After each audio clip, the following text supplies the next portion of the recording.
আসসালামু আলাইকুম, it's me ওহি। Welcome back to my channel. আজকে দুপুরে রান্না করা হচ্ছে, আম্মু মাছ ভাজি করছে। দেখুন কি সুন্দর মাছ ভাজিগুলা মাছের সাথে থাকতেছে।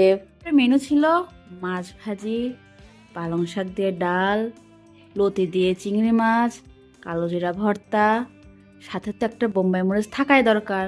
এই বোম্বাই মরিচগুলো আমার আম্মু গাছ লাগাইছে, ওখান থেকে তুলে নিয়ে আসা।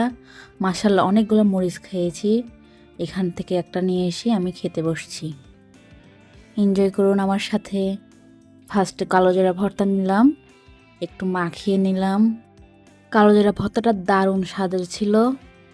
সাথে একটু বোম্বাই মরিচ ছিঁড়ে নিলাম, সাথে 2 ফুটো লেবুর রস ছিটিয়ে নিলাম। নিয়ে মাখিয়ে খুব ইয়াম্মি ইয়াম্মি করে খাবো। উফরে, এত স্বাদ কেন লাগে। আজকের মতন এখানে শেষ করছি, দেখা হবে অন্য কোনো ভিডিওতে।